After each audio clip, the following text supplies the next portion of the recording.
Hay pasajes que, de tan conocidos, a veces perdemos el sentido o no le damos toda la trascendencia que tiene.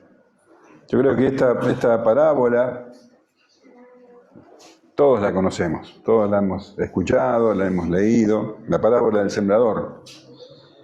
Pero bueno, vamos a verla, a estudiarla.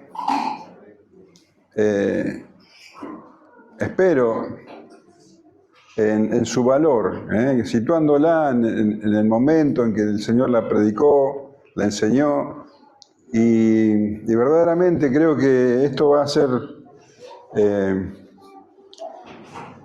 de profunda enseñanza para nosotros, porque tenemos que darnos cuenta que el momento en que esta parábola fue enseñada fue un momento bisagra en el ministerio del Señor Jesús. Y como sabemos, el Señor vino a la tierra a traer el reino de Dios. Él dice, el reino de Dios se ha acercado, arrepiéntanse. Y el reino de Dios es completamente diferente al reino de los hombres. Y los discípulos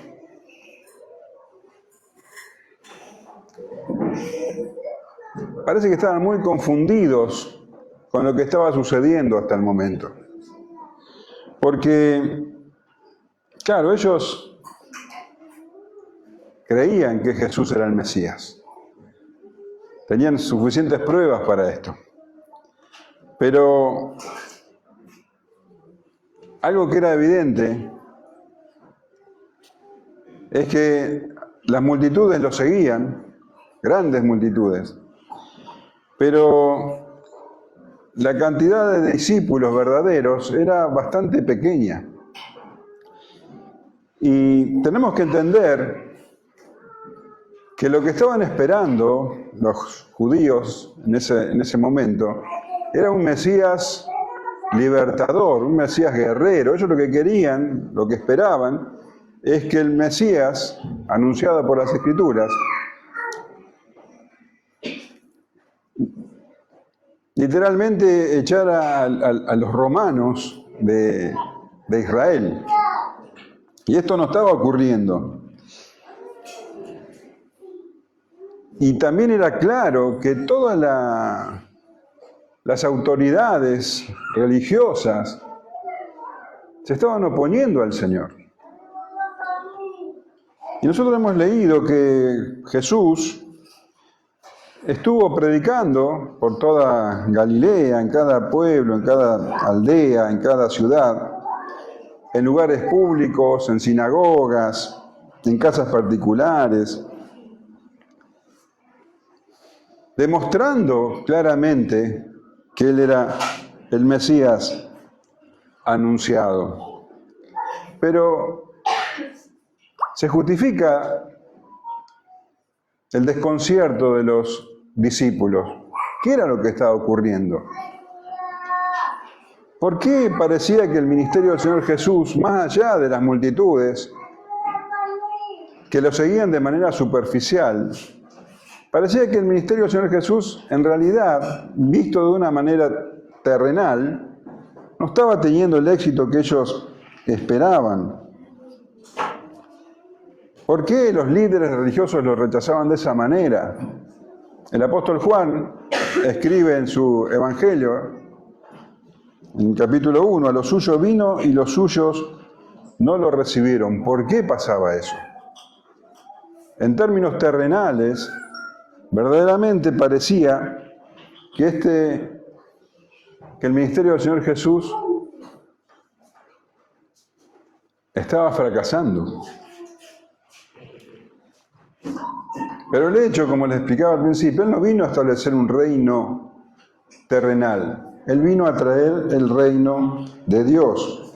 Y los discípulos necesitaban entender esto, necesitaban una explicación. Necesitaban entender lo que estaba sucediendo. En una ocasión, el Señor estaba enseñando, predicando, y alguien del público le grita: Señor, son pocos los que se salvan. Y esa era la gran duda. ¿Qué pasaba? ¿Por qué pocos? Cuando el Señor predicó el Sermón del Monte, Él explicó esto. En el capítulo 7, versículos 13 y 14, dice: entrad por la puerta estrecha, porque ancha es la puerta y espacioso el camino que lleva a la perdición, y muchos son los que entran por ella, porque estrecha es la puerta y angosto el camino que lleva a la vida, y pocos son los que lo hallan. Pocos. Pero era difícil de asimilar cómo el Mesías anunciado iba a tener pocos seguidores. Por eso el Señor Jesús les enseña esta parábola que vamos a leer ahora. La parábola del sembrador, la parábola de los terrenos. Y vamos a entender por qué los hombres en su gran mayoría rechazan el mensaje del Evangelio. ¿Por qué en definitiva la mayoría rechaza a Jesucristo? Y vamos a leerlo, son unos cuantos versículos. Marcos 4, versículos 1 al 20. Otra vez comenzó Jesús a enseñar junto al mar, y se reunió alrededor de él mucha gente, tanto que entrando en una barca se sentó en ella en el mar, y toda la gente estaba en tierra junto al mar. Y les enseñaba por parábolas muchas cosas, y les decía en su doctrina: oíd, he aquí el sembrador salió a sembrar, y al sembrar aconteció que una parte cayó junto al camino, y vinieron las aves del cielo y la comieron. Otra parte cayó en pedregales, donde no tenía mucha tierra, y brotó pronto, porque no tenía profundidad de tierra. Pero salido el sol se quemó, y porque no tenía raíz se secó. Otra parte cayó entre espinos, y los espinos crecieron y la ahogaron, y no dio fruto. Pero otra parte cayó en buena tierra, y dio fruto, pues brotó y creció y produjo a 30, a 60 y a 100 por uno. Entonces les dijo: el que tiene oídos para oír, oiga. Cuando estuvo solo, los que estaban cerca de él, con los 12, le preguntaron sobre la parábola. Y les dijo: a vosotros os es dado saber el misterio del reino de Dios, mas a los que están fuera, por parábolas todas las cosas, para que viendo vean y no perciban, y oyendo oigan y no entiendan, para que no se conviertan y les sean perdonados los pecados. Qué fuerte esto, ¿no? Te lo voy a volver a leer.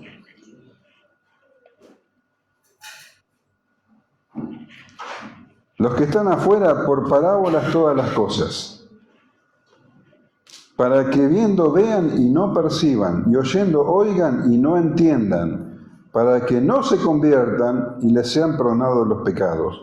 Y les dijo: ¿no sabéis esta parábola? ¿Cómo pues entenderéis todas las parábolas?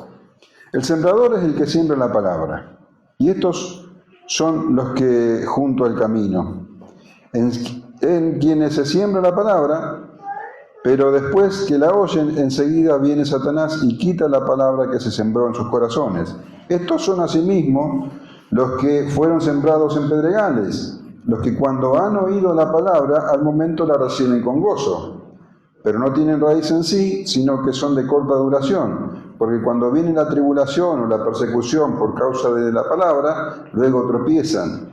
Y estos son los que fueron sembrados entre espinos, los que oyen la palabra, pero los afanes de este siglo y el engaño de las riquezas y las codicias de otras cosas entran y ahogan la palabra y se hace infructuosa. Y estos son los que fueron sembrados en buena tierra, los que oyen la palabra y la reciben y dan fruto a 30, a 60 y a 100 por uno. Así que, bueno, nos cuenta Marcos que otra vez comenzó Jesús a enseñar junto al mar. Y Mateo, en el pasaje paralelo, dice así, capítulo 13, versículo 1. Aquel día salió Jesús de la casa y se sentó junto al mar. Y se juntó a mucha gente. Aquel día, ¿qué día? El mismo día en que el Señor Jesús había sanado a un hombre le había expulsado un demonio, y los escribas habían dicho que él hacía esas cosas por Belcebú. Esto es lo que se conoce, lo que conocemos, lo que el Señor menciona como la blasfemia contra el Espíritu Santo. Ese mismo día en que los dirigentes de Israel habían blasfemado contra el Espíritu Santo, y ese mismo día en que habían venido los parientes del Señor Jesús, la madre y sus hermanos, para llevarlo de nuevo a Galilea, a Nazaret, porque consideraban que estaba, ¿qué? Loco, ese mismo día. O sea, enfrentando semejante rechazo de los líderes de Israel y hasta de su propia familia, el Señor dice, según Marcos, otra vez comenzó Jesús a enseñar. A la tarde sería. Otra vez, después de semejante rechazo, en ese mismo día, el Señor otra vez comenzó a enseñar. Y fue, dice, a la orilla del mar. Y había tanta gente, que no pudiendo predicar desde la orilla, se subió a una barca, que ya la había hecho sus discípulos, ¿te acordás? Que le tuvieran preparada una por causa de la multitud. Bueno, ahora tuvo que cruzarla. Y se sentó, dice, a predicar, porque, bueno, ahora los predicadores predicamos parados, pero la actitud de los rabinos, de los maestros judíos, era sentarse. Se sentaban y predicaban. Y eso es lo que hizo el Señor Jesús. Dice que se sentó en ella, en la barca, en el mar, y toda la gente estaba en tierra junto al mar. Así que, bueno, en aquel mismo día, el Señor Jesús volvió a enseñar. Pero algo había cambiado.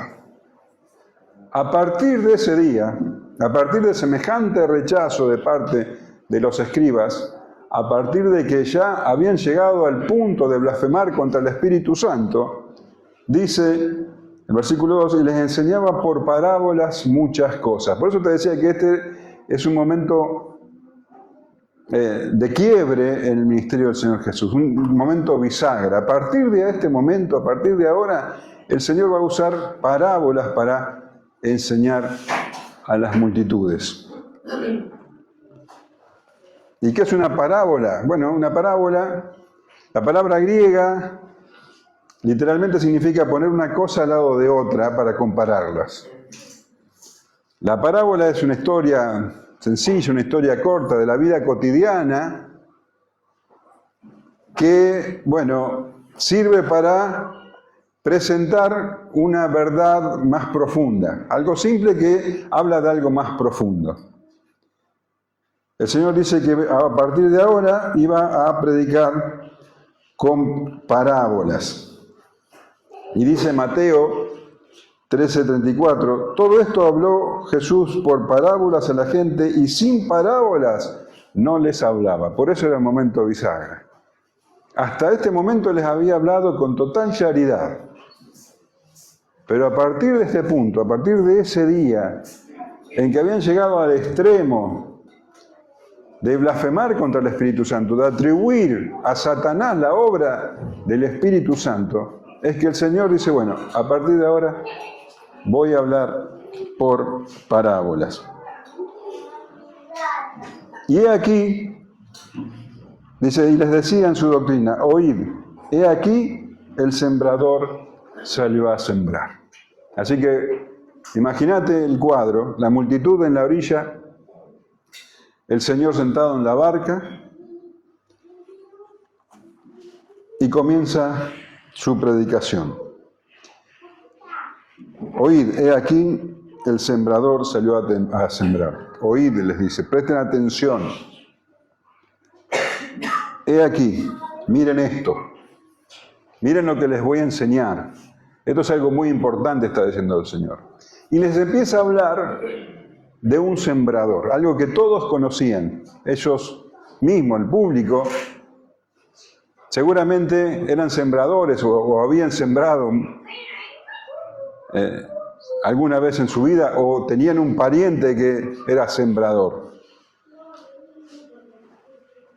Era algo extremadamente común, de hecho, seguramente detrás de las multitudes había algún sembrador sembrando en el campo. sembraban cebada, cebaban trigo, y lo hacían esparciendo con la mano. Dice, y al sembrar, aconteció que una parte cayó junto al camino, y vinieron las aves del cielo y la comieron. En el campo había lugares donde la gente pasaba. El mismo sembrador estaba caminando por esos senderos que se hacían naturalmente, y que por el hecho de que la gente pasaba se endurecía la tierra y las semillas caían y no penetraban. Tenemos que tener en cuenta que el sembrador sembraba tirando al aire las semillas. Algunas semillas cayeron, dice, junto al camino. Esas semillas no podían germinar porque no penetraban la tierra. Y dice que vinieron las aves del cielo y la comieron. Otra parte, dice, cayó en pedregales, donde no tenía mucha tierra, y brotó, porque no tenía profundidad de tierra, porque no tenía profundidad de tierra, pero salido el sol se quemó, porque no tenía raíz se secó. Otra parte del sembrador tirando las semillas, dice que otra parte cayó en pedregales. No que había un terreno con tierra, con piedras, sino que debajo de la superficie era muy común en el terreno de Palestina que hubiera rocas. La superficie tenía tierra que parecía fértil, pero muy cerca estaban las rocas, así que la semilla penetraba, dice, pero como no tenía profundidad de tierra, porque estaba en la roca, brotó pronto, pero el sol la secó, no podía llegar a la humedad de la tierra. Entonces, el crecimiento fue muy corto y la planta se secó. Otra parte cayó entre espinos. Y los espinos crecieron y la ahogaron y no dio fruto. Bueno, vos sabés que las malas hierbas crecen rápido.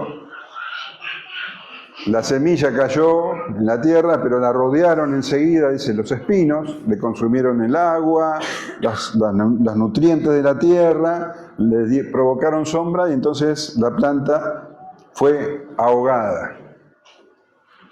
Pero otra parte cayó en buena tierra, dice el Señor. Y dio fruto, pues brotó y creció y produjo a 30, a 60 y a 100 por uno. Bueno, entonces no estaba todo perdido, no había que desesperarse, porque si bien las otras 3 partes cayeron en mala tierra, esta parte cayó en buena tierra, dice, y produjo muchísimo fruto, un fruto desproporcionado. Se espera que de una planta, de una semilla, bueno, lo natural es que de otra planta, en una cosecha muy grande, se ha llegado a tener de una planta 8, pero acá está hablando de 30, 60, 100 por planta. Esto realmente debe haber sido sorprendente de escuchar de parte de la gente, incluso un poco chocante por la desproporción, pero bueno, la gente estaba escuchando esto. Estaba escuchando a ver qué era lo que quería decir Jesús, hablando de un sembrador que sembraba semillas, algo que todos conocían.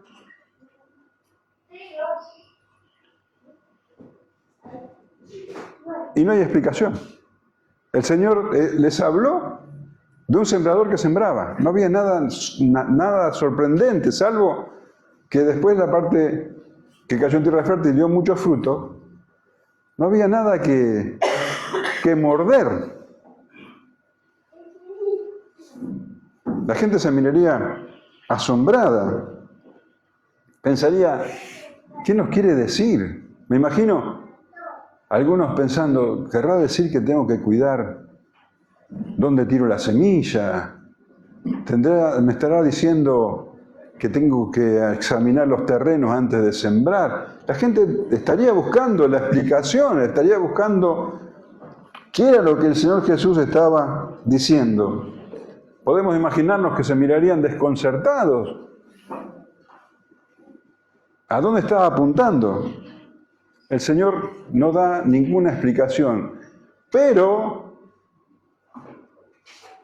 si esto era sorprendente, aún más sorprendente fue lo que dijo al terminar. Entonces les dijo, el que tiene oídos para oír, oiga. Y según Lucas, dijo esto a gran voz. Quiere decir que cuando terminó de contar la parábola, gritó fuerte: el que tiene oídos para oír, oiga. Demostrando que lo que había dicho era muy importante, pero nadie entendió nada. Todos se quedaron en blanco. Todos tenían oídos para oír, pero ninguno entendió. Ninguno pudo realmente extraer la enseñanza de lo que el Señor estaba diciendo. El Señor a partir de entonces comenzó a enseñar con parábolas. Y la gente escuchaba las parábolas y se quedaba sin entenderlas.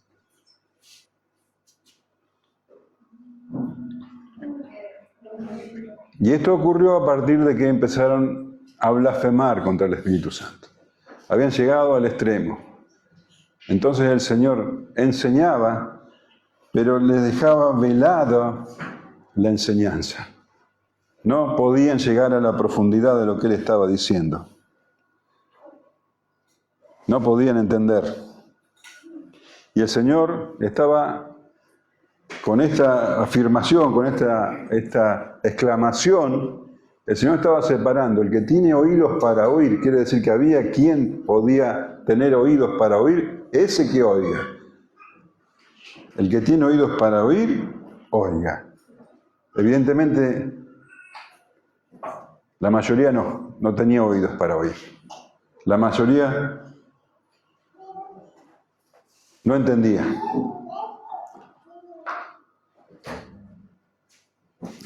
La multitud estaba desconcertada y ni aun sus discípulos entendieron.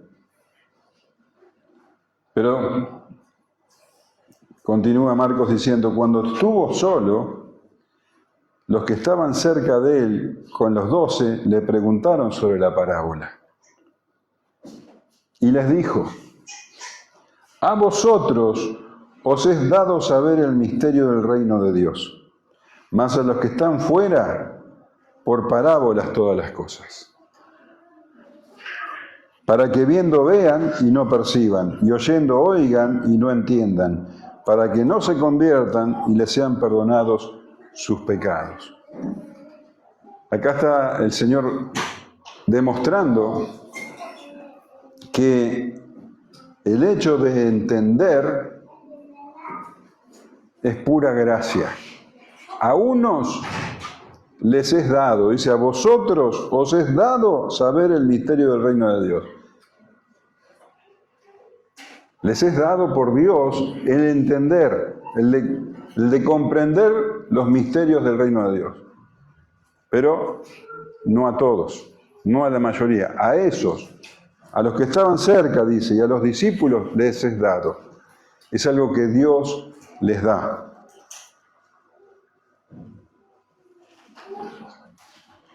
Les es dado saber el misterio, dice. Nosotros, la palabra misterio nos suena ¿a qué? A películas policiales, cosas. No, un misterio, bíblicamente hablando, un misterio es algo que no se conoce hasta que Dios lo revela. Que no se puede entender si Dios no lo revela. Por más inteligente que sea, nunca vas a entender un misterio si Dios no te abre el entendimiento. Por eso está hablando de que Dios le da discernimiento a unos y a otros no. Fíjate lo que dice el pasaje paralelo de Mateo 13, versículo 10. Él respondiendo le dijo: porque a vosotros os es dado saber los misterios del reino de los cielos, mas a ellos no les es dado. Porque a cualquiera que tiene, se le dará, y tendrá más. Pero al que no tiene, aún lo que tiene le será quitado. Está hablando de discernimiento, está hablando de conocimiento. Al que tiene un poco de discernimiento, se le va a dar más. Al que tiene un poco de interés, se le va a dar más. Al que tiene un poco de conocimiento, se le va a dar más. Pero al que no tiene, aún lo que tiene le será quitado. Como los escribas, que no tenían ninguna clase de discernimiento, pero que tenían mucha apariencia, Bueno, a esos no solamente no se les va a dar más, sino que se les será quitado lo poco que tienen.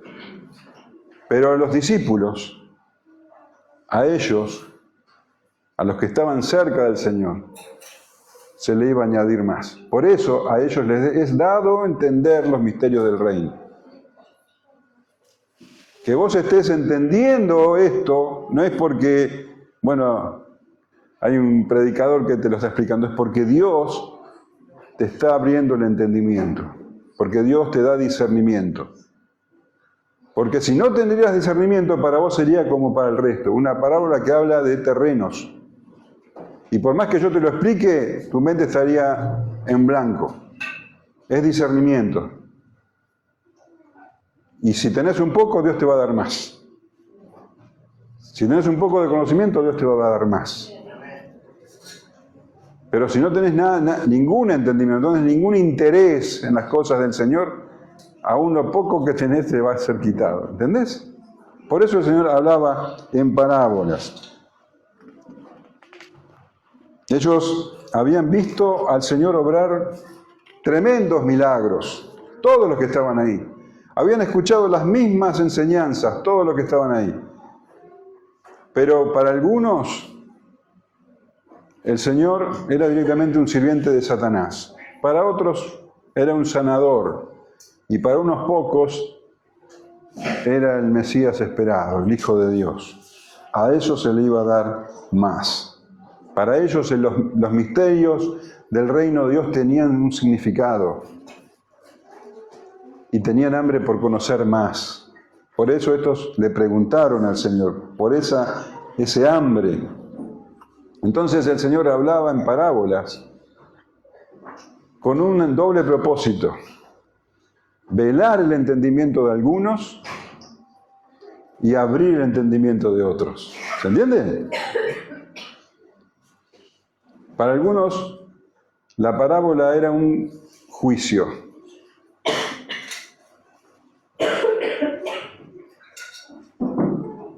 Para otros, era bendición. Y fíjate cómo es el tema de que era un juicio, porque el Señor, citando a Isaías, les dice, para que viendo vean y no perciban, y oyendo oigan y no entiendan.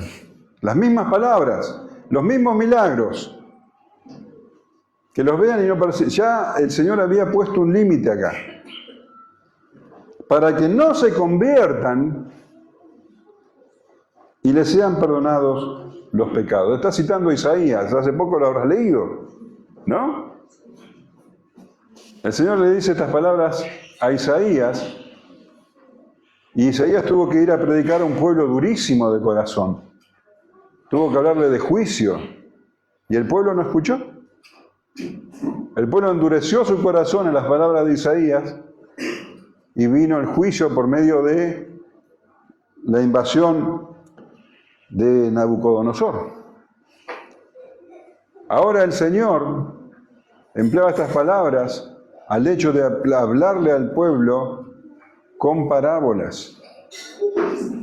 Ellos también iban a endurecer sus corazones. Y el Señor ahora les habla de esta manera, porque llegaron a un punto.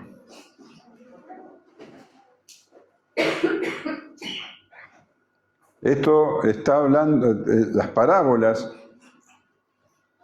permanecían en misterio para aquellos que tenían el corazón endurecido. Y ya les hablaba de esta manera para que ni se conviertan, para que no entiendan. Y vos dirás, qué chocante que es esto. ¿Cómo el Señor, que es puro amor, el Señor que te está constantemente invitando, venid a mí, todos los que están trabajados y cargados, que está llamando constantemente a arrepentimiento, ¿cómo puede decir estas palabras? Para que viendo vean y no perciban, y oyendo oigan y no entiendan, para que no se conviertan y les sean perdonados los pecados. Él le está diciendo concretamente, voy a hablar en parábolas para que no se conviertan. para que no se arrepientan. El mismo que hace la invitación a todos los que están trabajados y cargados. Ahora, el Señor está poniendo toda la responsabilidad no en su prédica, sino en esa gente que endureció voluntariamente sus corazones, que vieron los milagros y lo atribuyeron a Satanás, que oyeron sus enseñanzas y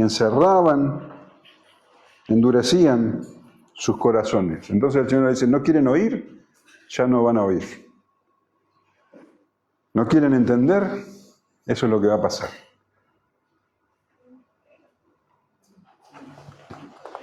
Y a los discípulos, a los que sí tenían interés, a los que sí tenían discernimiento, les dijo, ¿no sabéis esta parábola? ¿Cómo pues entenderéis todas las parábolas? Acuérdate que ahora iba a hablar en parábola siempre. Si no entendían esta, no podían entender las otras. Esta era una parábola clave. Podemos decir que esta es la madre de las parábolas. Entonces debían entenderla. Y el Señor entonces les empieza a explicar. Y seguramente vos no vas a sentir sorpresa porque lo habrás leído 1000 veces, habrás escuchado un montón de prédicas. Pero vos imaginate que estos discípulos habían oído sobre un sembrador que sembraba semillas y nada más, y ahora el Señor les empieza a abrir el entendimiento de lo que significaba esa parábola.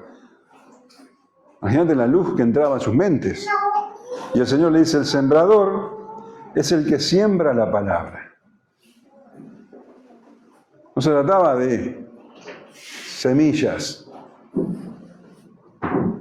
Era que la semilla era la palabra de Dios. Y el sembrador es el predicador. Y acá no se habla de un predicador en especial, pero en Mateo, cuando el Señor enseña la parábola de la cizaña, dice específicamente quién es este sembrador. Dice Mateo 13:37, respondiendo, Él les dijo, el que siembra la buena semilla es el Hijo del Hombre. Así que el primer predicador, el primer sembrador es Jesús. Y a partir de ahí todo aquel que siembra la semilla. En este momento soy yo. Pero podés ser vos en esta semana cuando le hablas a tu compañero de trabajo. Es el que siembra la semilla. Jesús es el sembrador por excelencia. La semilla es la palabra de Dios. Y la tierra es el corazón del hombre, el corazón de la persona que recibe la palabra.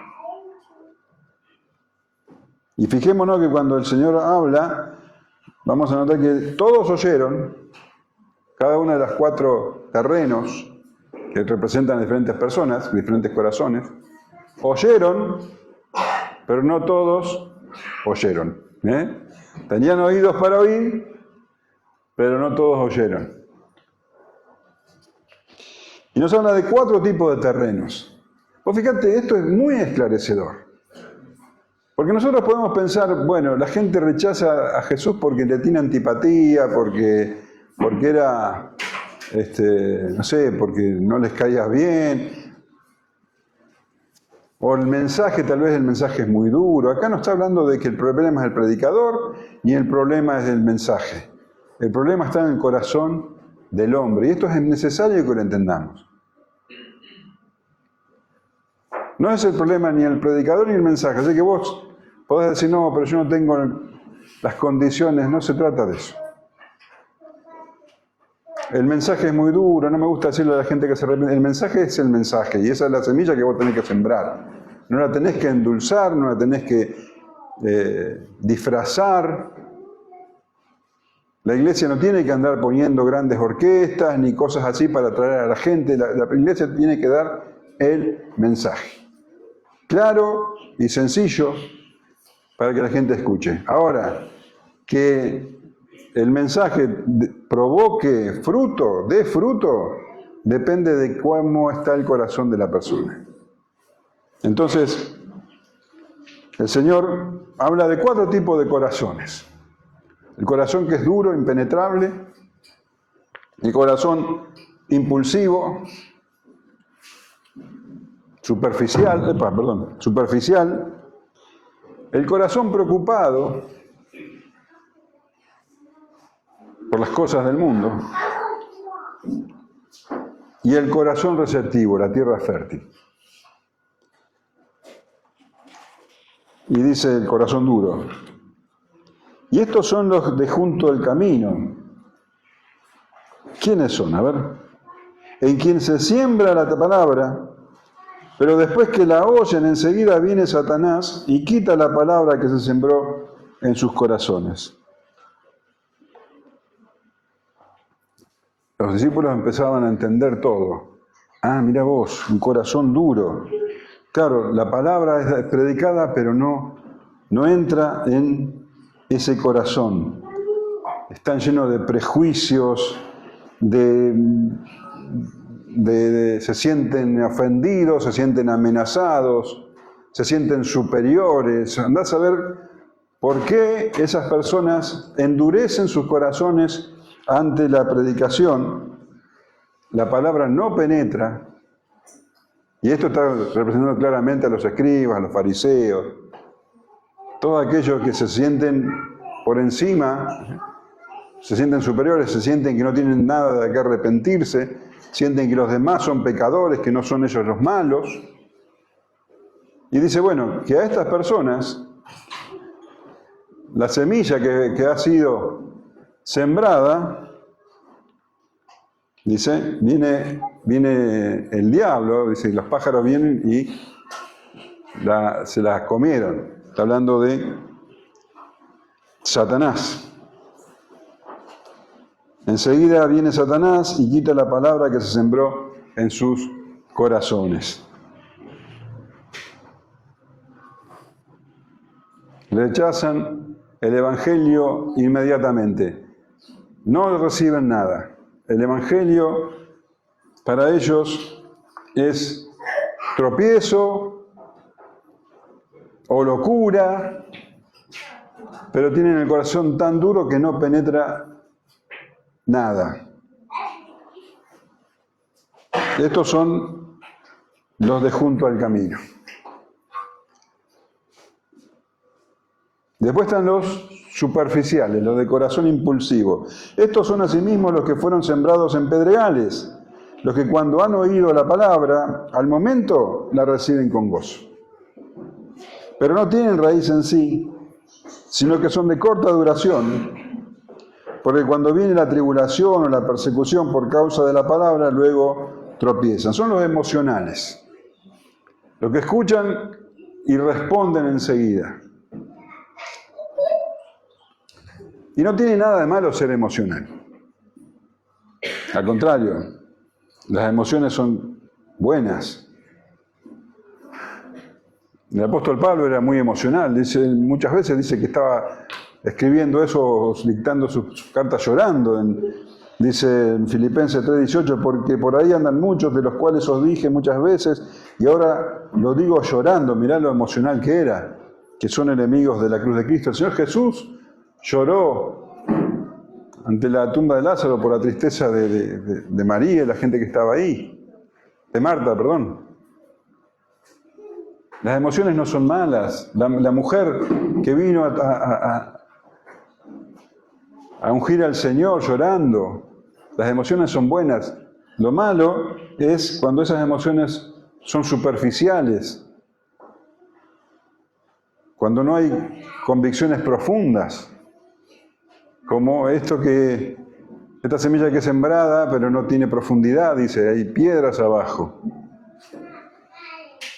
No da fruto, ¿por qué? Porque dice que donde vienen los problemas, dice, donde vienen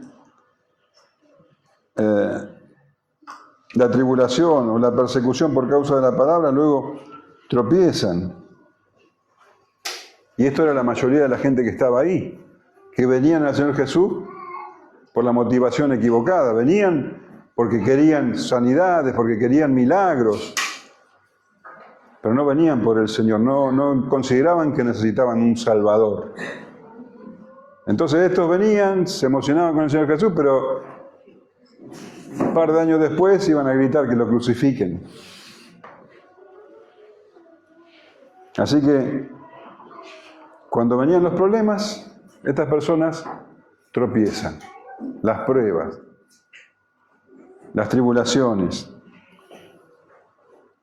¿Cómo se conoce a un verdadero discípulo de un falso discípulo? Justamente cuando atraviesan pruebas.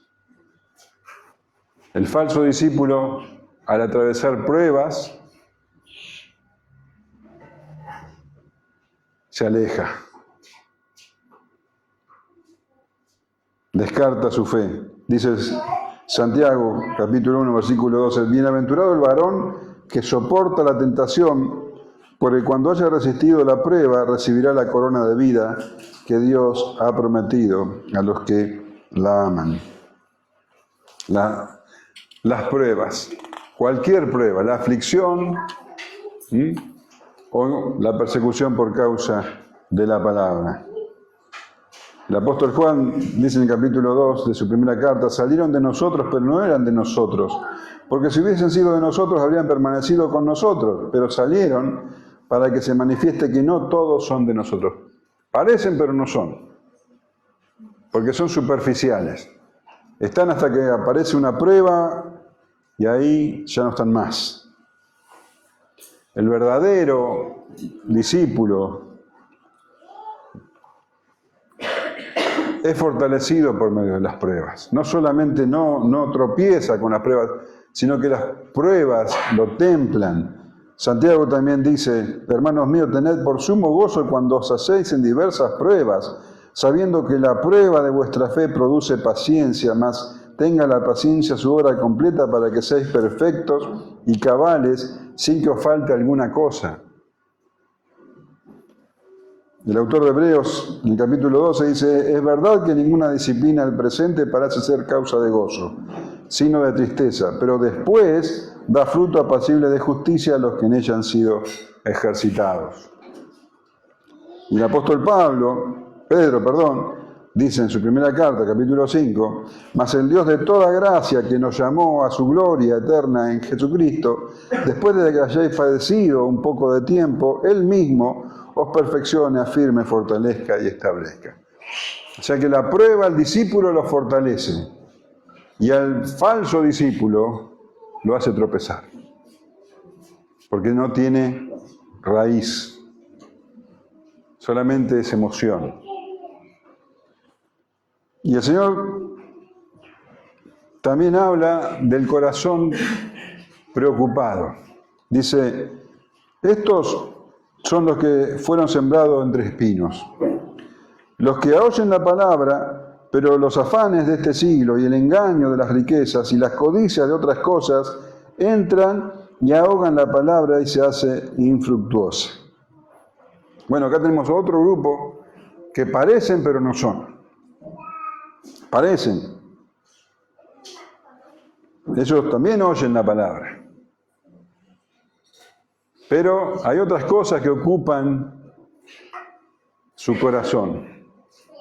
Cosas que son tan importantes para ellos que terminan ahogando esa semilla. Y acá las menciona. Dice, los afanes. Habla de 3 clases de espinos, mira, los afanes. Es decir, las preocupaciones. Y el mundo ofrece muchísimas cosas por las que preocuparse.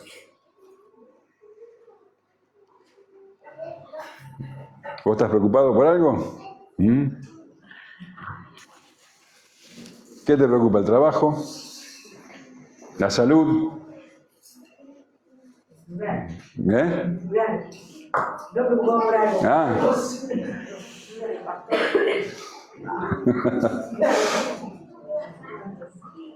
Que Argentina no salió campeón. Seguro que fue una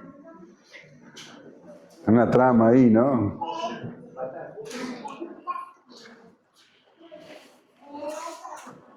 Por el mañana, la economía, tantas cosas hacen que una persona esté todo el tiempo pensando en eso y dejando lo que es importante, porque no es para él, no es tan importante.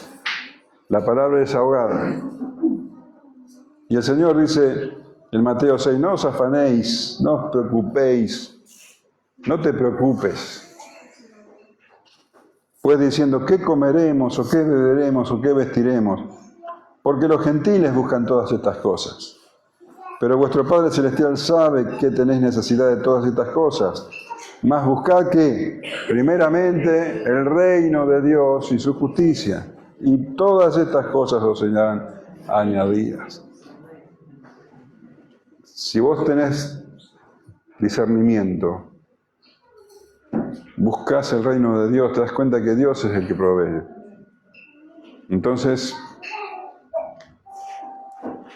el afán queda bastante apagado. Yo no te voy a decir que sos perfecto y nunca te vas a preocupar, pero la confianza en Dios prevalece. Ahora sí, las preocupaciones ocupan tu corazón. Obviamente la palabra de Dios se queda ahogada, porque no hay fe. No hay fe. Sos como dice el Señor, como los gentiles que buscan todas esas cosas, como los que no conocen a Dios, que buscan todas esas cosas.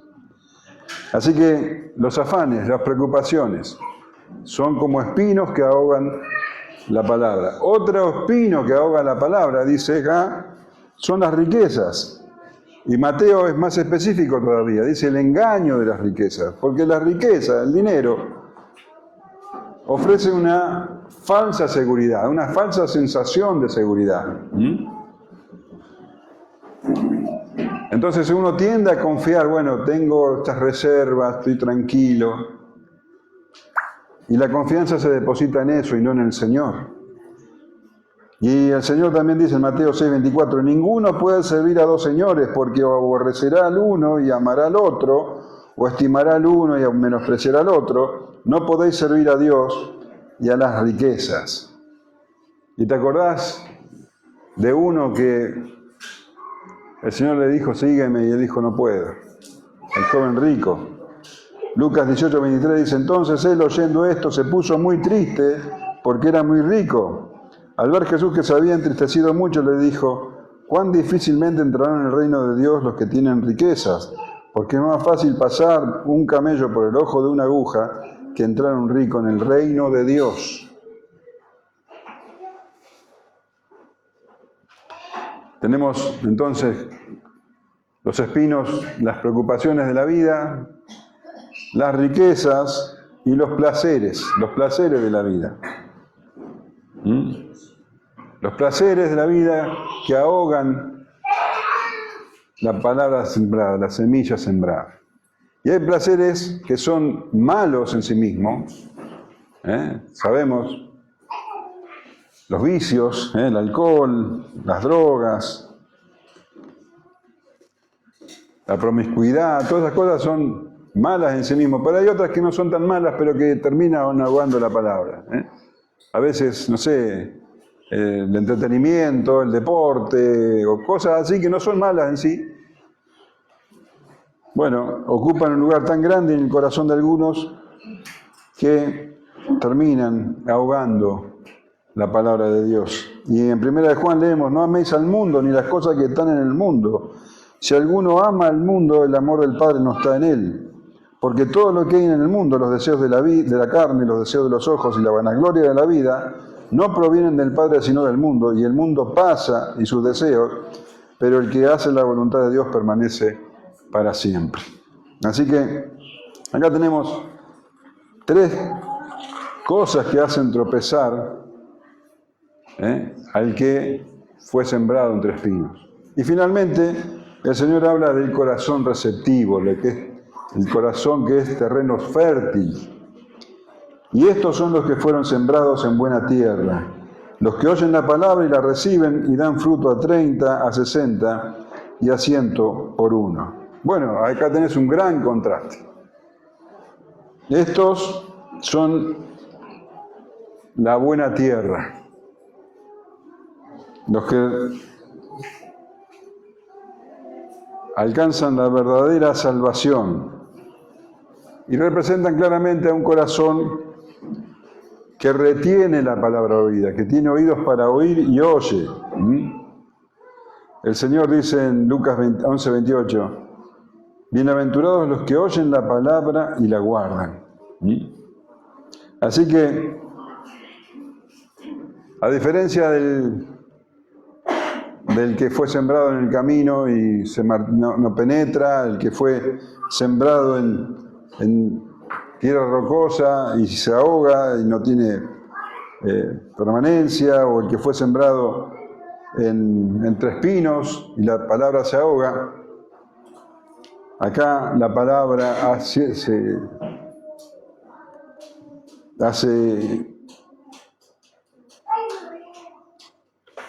germina y da fruto. Esta tierra ha sido preparada por Dios. Dice en Juan 6:44, ninguno puede venir a mí si el Padre que me envió no le trajere, y yo le resucitaré en el día posterior. Dios ha determinado quién es buena tierra. Dios preparó esa tierra y el Espíritu Santo trabajó esa tierra para que esté lista para recibir la palabra.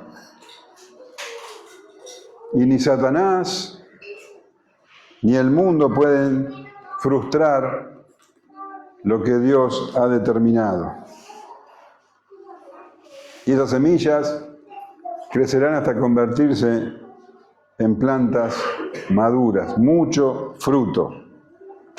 Esto es lo que caracteriza la fe verdadera, mucho fruto. Dice el Señor en Juan 15:5, yo soy la vid, vosotros los pámpanos, el que permanece en mí y yo en él, este lleva mucho fruto, porque separado de mí nada podéis hacer.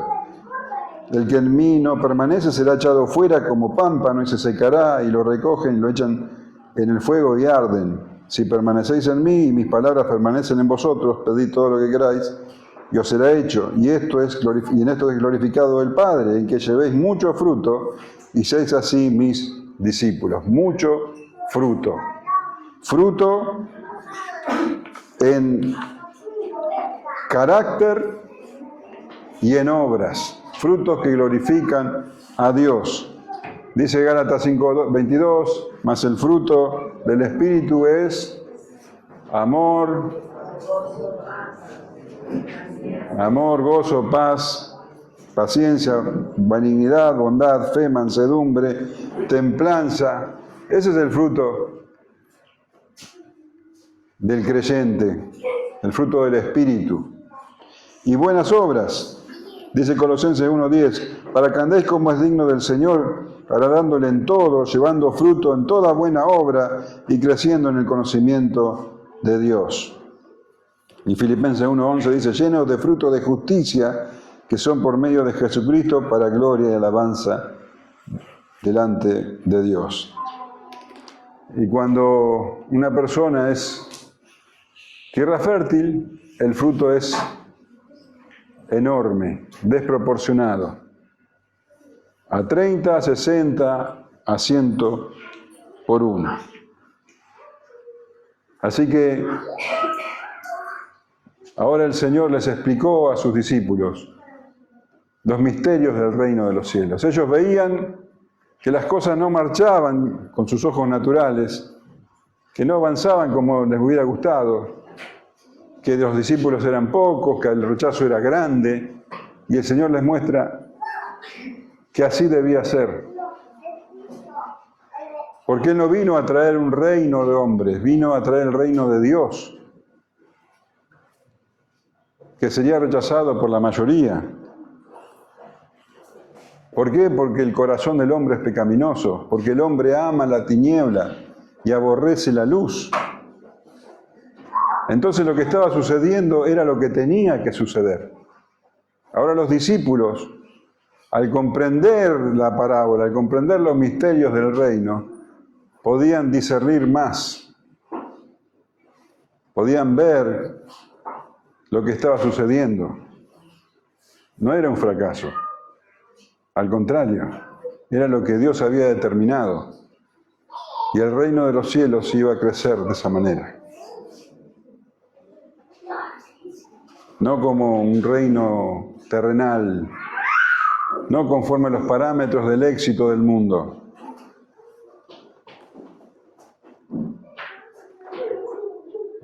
El hombre natural rechaza el Evangelio, cierra su corazón porque no se considera pecador, no considera que necesite el perdón, el arrepentimiento. Además hay un montón de excusas, los afanes del mundo,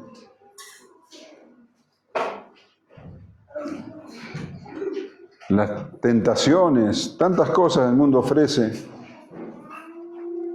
para que los hombres rechacen la palabra de Dios. El Señor conoce el corazón humano y si Dios no hubiera preparado determinados corazones, nadie sería salvo. Pero el apóstol Pablo escribe, pero Dios, que es rico en misericordia, por su gran amor con que nos amó, aun estando nosotros muertos en pecados, nos dio vida juntamente con Cristo. Por gracia sois salvos. Así que, hermanos, somos poquitos aquí. Si comparás con el número de habitantes de Punta Alta, sí que pocos que somos. Y así tiene que ser. Así es como Dios lo determinó. Y tu función en la vida es sembrar. Sembrar la semilla tal cual es. No disfrazarla, no suavizarla, así como es. Porque los hombres necesitan conocerla. Y una vez que cumpliste tu responsabilidad de sembrar, qué liberador es saber que no depende de nosotros el crecimiento. Es Dios el que lo hace. Es el Espíritu. Dios sabe qué clase de corazón tiene la persona que lo recibe. Pero nuestra responsabilidad es sembrar. El sembrador dice que hace, salió a sembrar. Es lo que hace el sembrador. Y a vosotros os es concedido entender los misterios del reino. Y si tenés un poquito, se te va a añadir. ¿Amén?